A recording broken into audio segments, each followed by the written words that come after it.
Hi, my name is Linda Downing, and I'm here to discuss my case study for AEP 859, and this is Module 7. So let's talk about a report and summarize the case. First, we have Rockford City School District. It proves a service to a large metropolitan area, and it did implement a district-wide writing model called formula writing. So we have the Triscuit Middle School. It's located in the Rockford City School District. It's in an outer ring school in a large metropolitan area. It does only have 7th and 8th grade students in its building. It has 650 students and 80 staff members. It is an urban school. The population of the school is 80% African American, 17% white, and 3% other. Most of the staff is Caucasian. 65% of the students receive free and reduced lunches. Classes are a mix of students with disabilities or students with that are using inclusion, students without disabilities that are in the general education classrooms, and students with multiple disabilities. The special educators are present in the classrooms to aid students with disabilities. However, differentiation is rarely used, and curriculum and assessments are typically the same for all students. It does provide advanced classes. Once again, the curriculum and assessments are typically the same for all students. It suffers from very little parent involvement. Only 25% of parents come to the parent-teacher conferences and the open houses. It posts an annual scores below expectations on the state achievement tests in both reading and math. Students do poorly on short answer items as well as extended response essay questions or prompts on both exams. The students either do not answer the questions or receive a 0 if they do. It is in its school year of it's in its second year of school improvement. There have been state coaches or instructional coaches that have been assigned in the area's academic yearly progress areas. The school has chose to change to an 84-minute block of time to put a great emphasis on reading across the curriculum, especially in math and English. All right, so let's talk about the 7th and 8th grade teachers. They provide little to no differentiated instruction using either in assessments, assignments, or that's for any student population. They teach using a favored traditional lecture-based presentation model. They rely solely on traditional paper and pencil assessment tools. They rely heavily on norm reference tests from the Holt-McDougall textbook to determine the degree of learning. Assessment mapping has been introduced to address a lack of authentic assessments, but has very little buy-in from the teachers.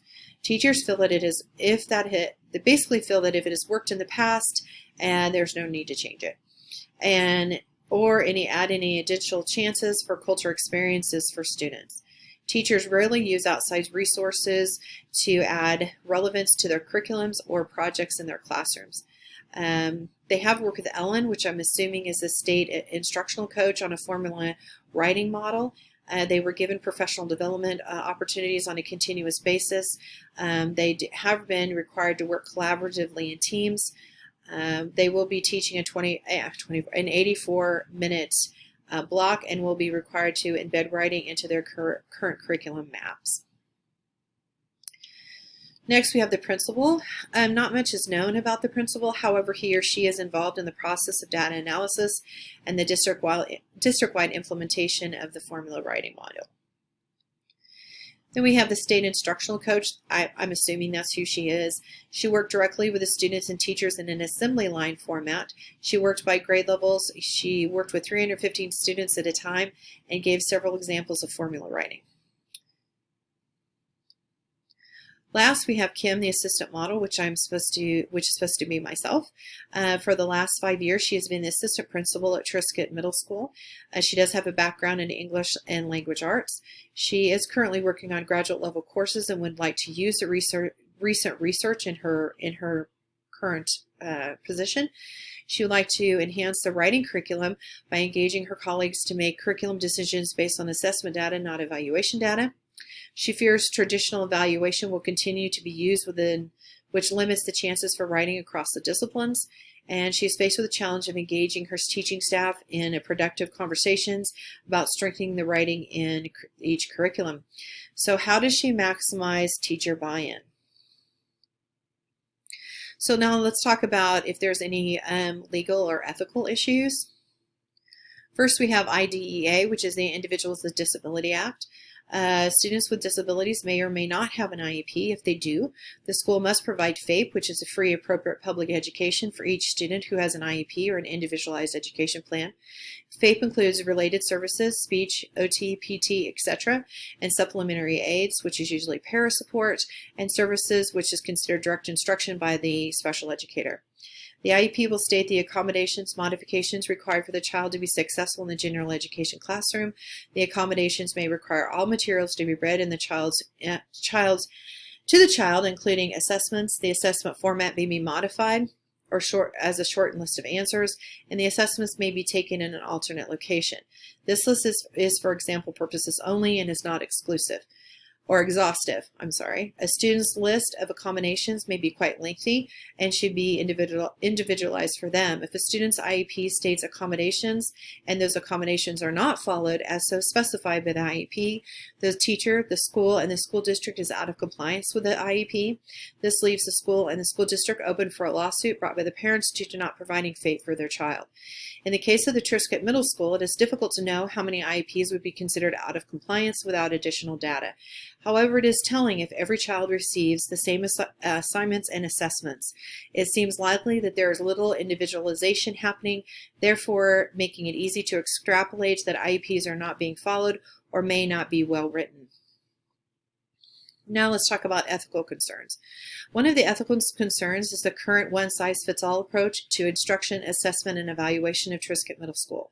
There are many student populations, such as social economic status, students with disabilities, and advanced students who are receiving little to no accommodations or differentiation in their instruction. Most of the students are being taught by a staff who are vastly culturally different than themselves, and the students' culture is largely ignored in instruction, assessment, and evaluations. Lastly, we have the school board master policy. My question is there a policy allowing for collaboration time during the school day?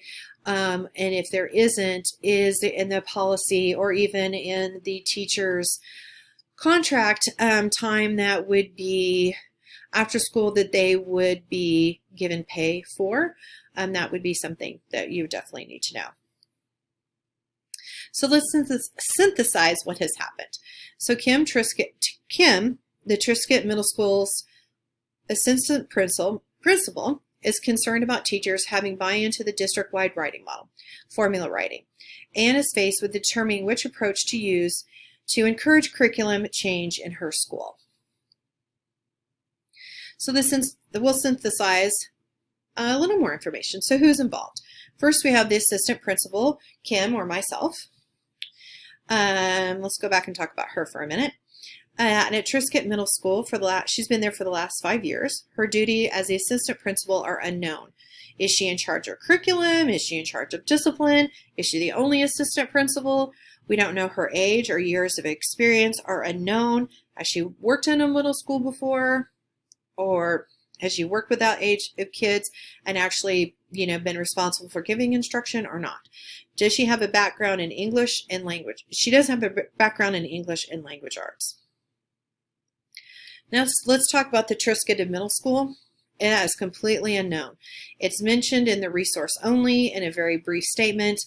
We don't know how many principals they are, who they are. Is it a male, female? We have no idea. Next, we have the 7th and 8th grade teachers. Much is still unknown.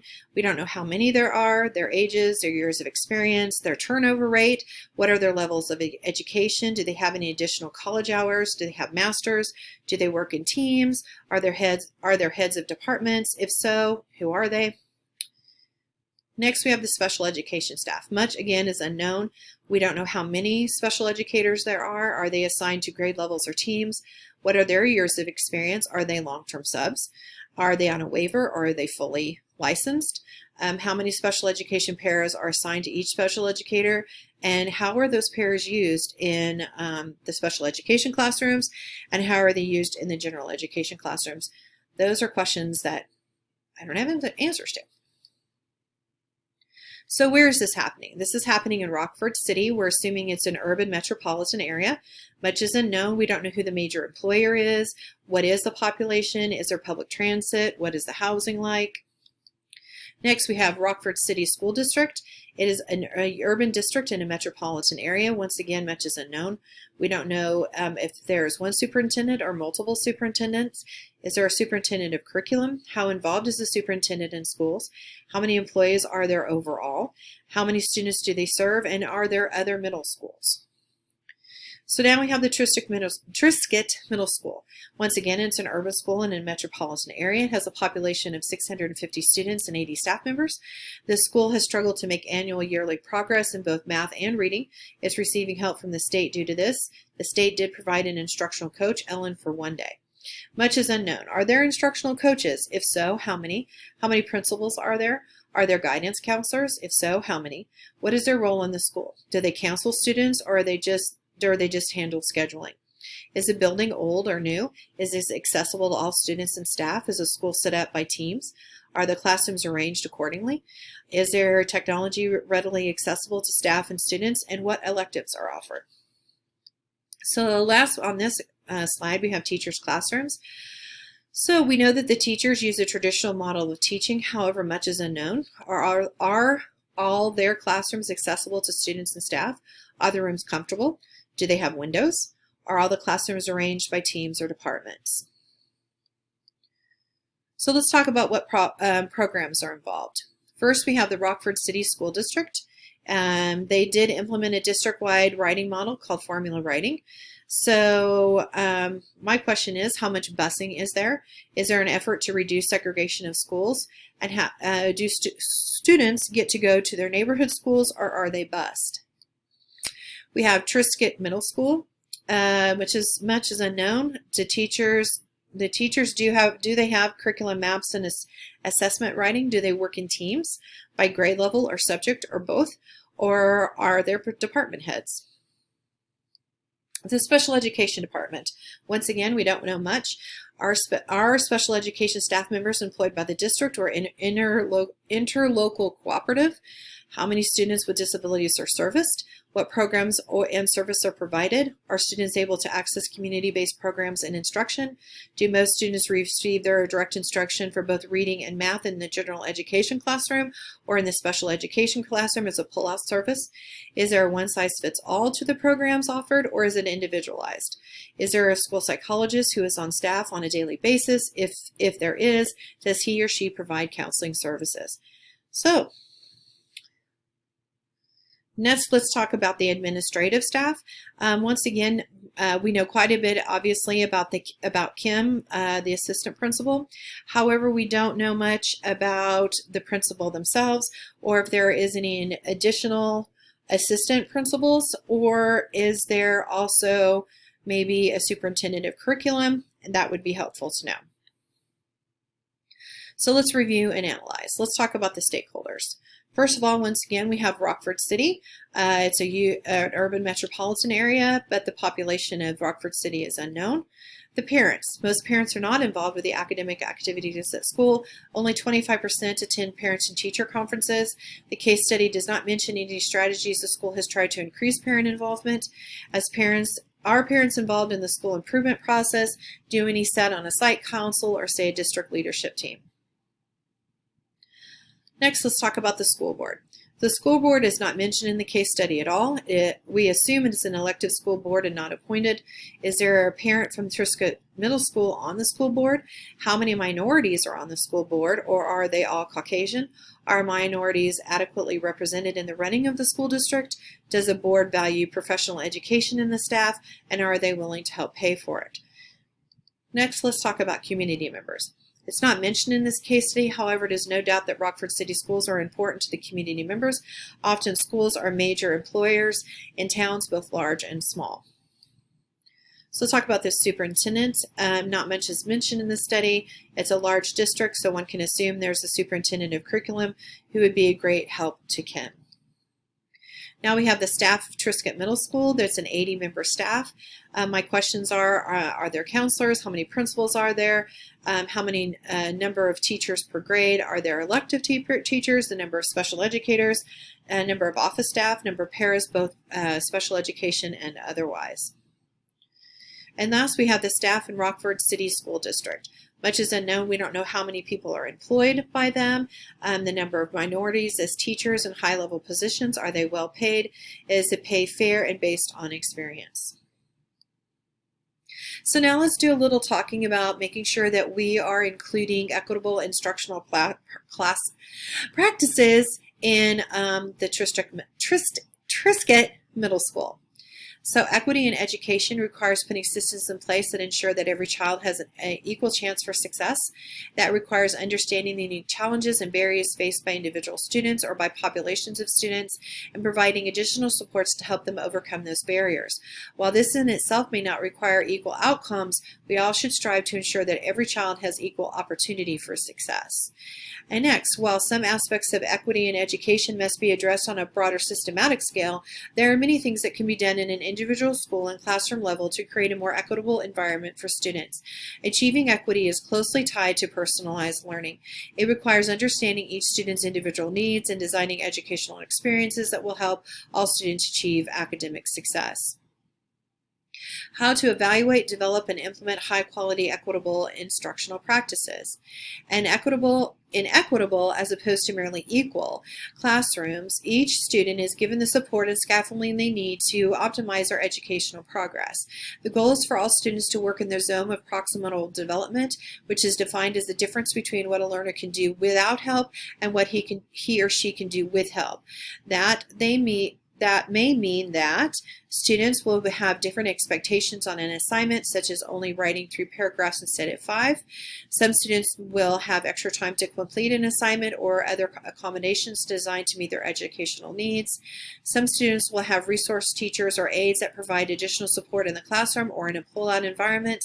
And lastly, some students will have resources provided at a different reading level or in a different language. So we're talking about making sure that we're actually differentiating in the general education classroom, for not only for students who struggle, but for students that need the extra challenge. How to develop and improve data-informed and equitable school resource plans and equitable school resource plans. These extra resources and accommodations do not make the classroom more equal. Some students are getting more support, time, and attention than others, but they do make it much more equitable. Additional resources are going to students with greater needs.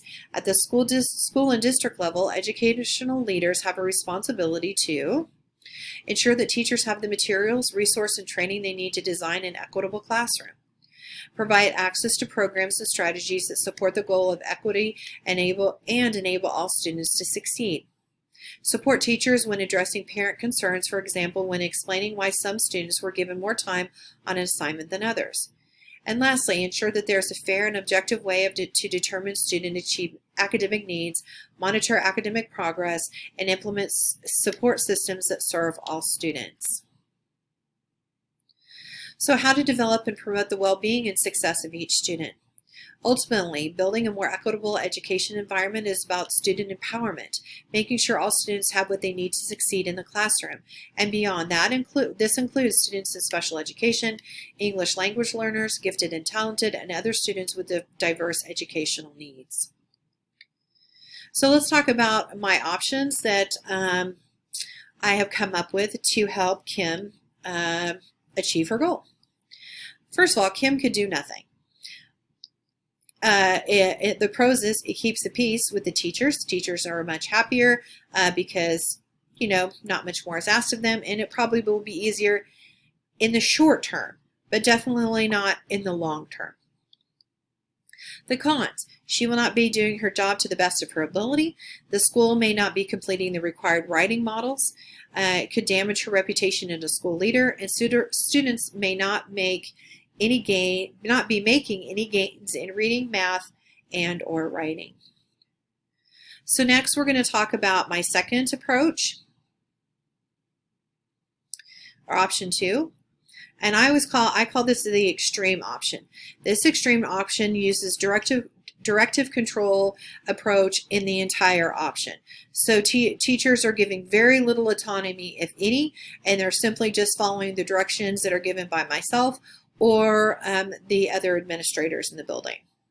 First, let's talk about the 7th and 8th grade teachers. So that means I would not allow teachers to have any autonomy in the process, require all teachers to complete a curriculum map and assessment map. All curriculum maps and assessment maps must be turned in, and check in with teachers on a daily or weekly basis. Number 2, I would just leave the principal out of the conversation altogether. Which is really kind of a dangerous proposition. And the superintendent, I'm talking about a superintendent. If we had superintendent of curriculum, they also would just be left out of the conversation. So the pros to this is the curriculum maps and the assessment maps will be completed. The school would be participating in the school-wide writing model. However, it does not allow for any teacher autonomy. It does damage your relationships with those teachers. It damages my reputation, and it damages my reputation as a fair and kind administrator.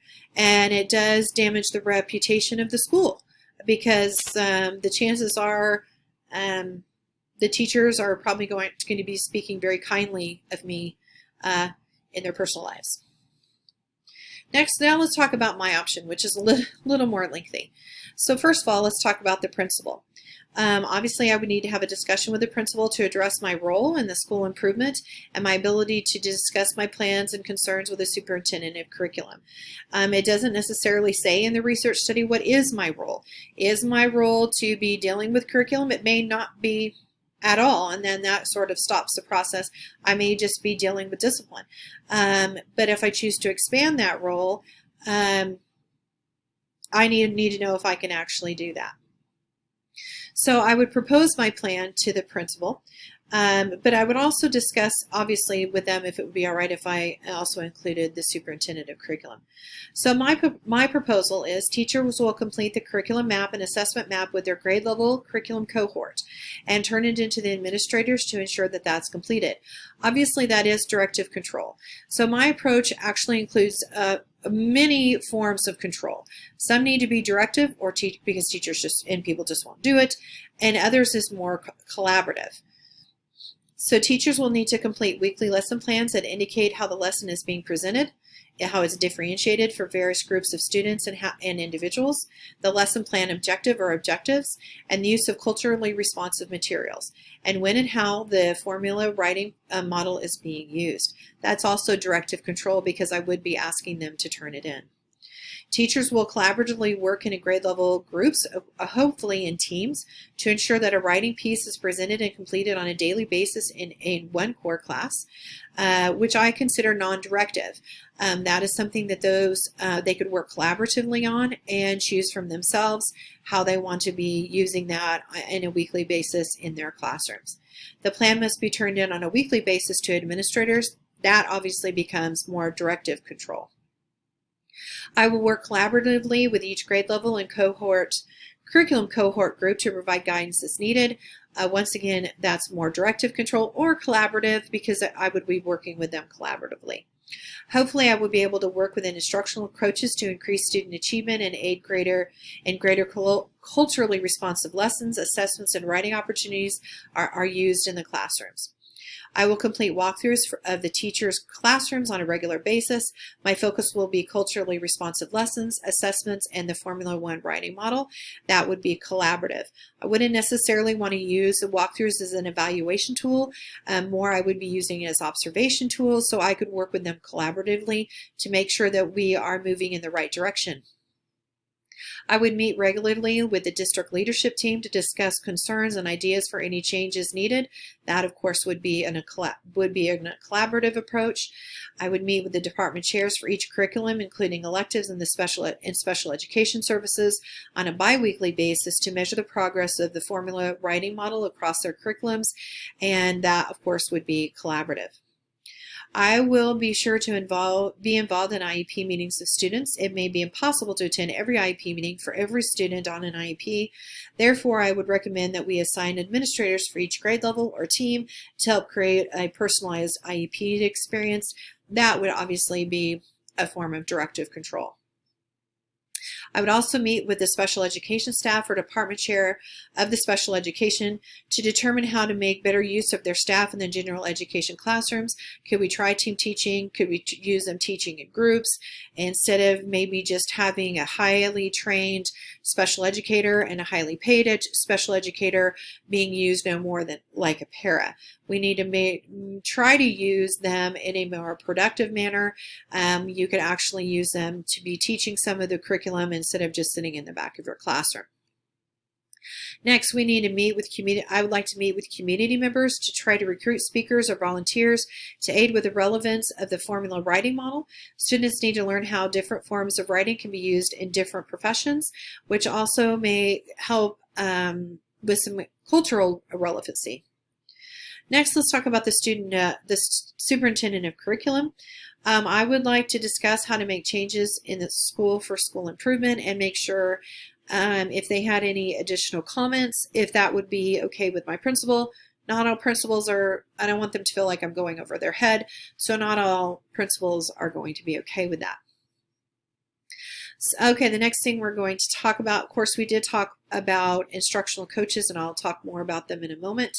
Hopefully this school does have them because they can be an integral part in your school improvement plans. So 7th and 8th grade teachers, they will receive continued training in Formula writing model. However, we will move away from the traditional sit and get model. It is my hope to use the instructional coaches to create relationships with each teacher. The coaches will be able to help each teacher at their personal and professional level. As a teacher, this will make the training more intuitive and beneficial for the teachers. The instructional coaches will also use a walkthrough model to observe the teacher, aid with feedback, and create an individualized approach to improve teaching strategies. So that is a collaborative approach. Not always do the sit and get trainings are really beneficial. The teachers sit there, but unfortunately, many times when you're talking about a strategy, it doesn't always end up implemented in the classroom. So it's often works much better to use your instructional coaching staff to aid with that. The instructional coach will focus on how to implement the formula writing model into teachers' curriculum in a meaningful way. They will also complete the curriculum and assessments maps with a culturally responsive approach, use the formula writing model. All of this will take some time and may need changes along the way. School improvement requires a commitment from staff and administrators alike, but no one should become overly frustrated if it is a slow process. The students also will need to become accustomed to the change in teaching strategies and in the increased rigor to their classwork. So let's talk about the pros. Obviously, the pros is the curriculum and assessment maps will be completed. The school will improve in the areas of reading, math, and writing. Hopefully, we can focus on more culturally responsive teaching, and it does hopefully maintain the relationships that Kim has created with the staff. And last, we talk about the cons. The results of the school improvement plan may not be immediate. It may take a while, and we may have to change those plans as we go along. There may be some teachers that are very resistant to all of this, and that's why it's really beneficial to use instructional coaches as a personal approach. It is much easier to not try to do something if you're just in a sit and get model. It's much more challenging to not do something if someone's going to come and ask you about it on a weekly or even bi-weekly basis. Okay, so let's talk about the implementation of my decision. So first, I would try to check the school board policies on committees. I would need to have a discussion with the principal, communicate with the principal on a daily basis via email or in person about any progress or concerns I may have. If I am allowed to talk with a superintendent of curriculum, I would need to communicate with that person via email or in person, hopefully on a weekly basis. I would have to have a series of meetings with the teachers to discuss the requirements, multiple meetings with instructional coaches, the district leadership team, the department chairs of each curriculum, including electives and special education, the special education staff, and with community members. I would definitely have to have a willingness to change or modify the plan on an as-needed basis. And lastly, you're going to have patience because change takes time. Okay, I did use one resource, so I included that. So thank you very much for listening to my very lengthy case study, and good luck in the future.